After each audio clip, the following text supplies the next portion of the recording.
1981 में सुनील गुप्ता को तिहाड़ जेल में जेलर की नौकरी मिल जाती है। अन्य नए शामिल होने वालों में सिख शिवराज सिंह मनगत और गुस्सेल हरियाणवी विपिन दहिया शामिल हैं। गुप्ता भोला और आदर्शवादी तुरंत अपने उग्र वरिष्ठ डीएसपी राजेश तोमर से भिड़ जाता है। जेल में एक मारे गए सांप की वजह से गुप्ता को जेल के कामकाज का पता चलता है, मुख्य रूप से युद्धक त्यागी और हड्डी गिरोह। गुप्ता की मुलाकात सीरियल किलर चार्ल्स शोभराज से भी होती है, जो जाहिर तौर पर उससे प्यार करने लगता है।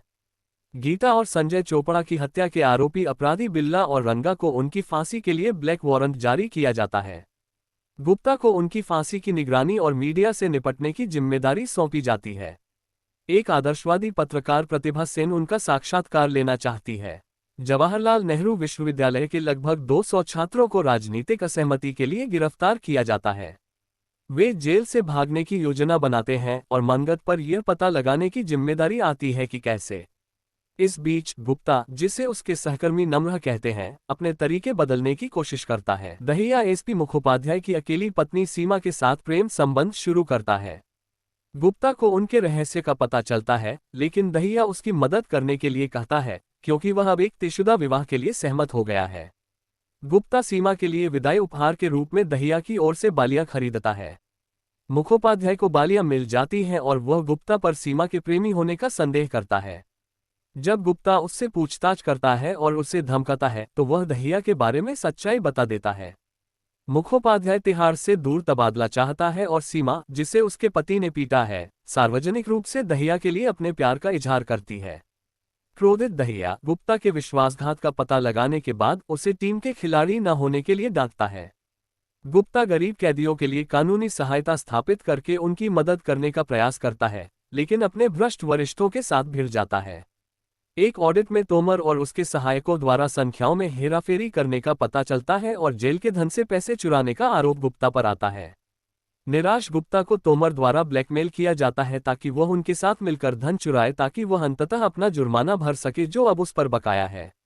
गुप्ता गरीब कैदियों के लिए कानूनी सहायता स्थापित करके उनकी मदद करने का प्रयास करता है, लेकिन अपने भ्रष्ट वरिष्ठों के साथ टकराव करता है। एक ऑडिट में तोमर और उसके सहायकों द्वारा संख्याओं में हेराफेरी करने का पता चलता है और जेल के धन से पैसे चुराने का दोष गुप्ता पर आता है। निराश गुप्ता को तोमर द्वारा ब्लैकमेल किया जाता है ताकि वह उनके साथ मिलकर धन चुराए, ताकि वह अंततः अपना जुर्माना भर सके जो अब उस पर बकाया है। ठंड के मौसम में कंबल की कमी के कारण कैदी भूख हड़ताल पर चले जाते हैं। गुप्ता को पता चलता है कि तोमर और एसपी जेपी सिंह कैदियों के लिए रखे गए पैसे चुरा रहे हैं। पिछले अनुभवों से निराश होकर वह इस पर आगे नहीं बढ़ता है। अकाउंटेंट सैनी की मदद की पेशकश को ठुकरा देता है।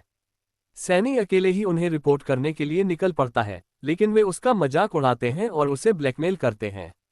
वह आत्महत्या कर लेता है और व्याकुल गुप्ता को उसका शव मिलता है। इस बीच राजनीतिक कैदी मकबूल भट्ट को मार दिया जाता है। इंदिरा गांधी की हत्या के बाद देश भर में दंगे भड़क उठते हैं, खास तौर पर सिखों को निशाना बनाते हुए। मनगत सहित सभी सिख अधिकारियों को तोमर द्वारा स्थानांतरित कर दिया जाता है।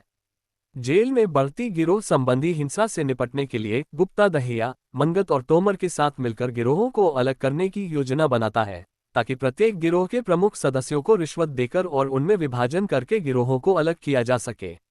जेल में कुछ शांति बहाल करने के बाद गुप्ता को आंगन में एक मोर दिखाई देता है।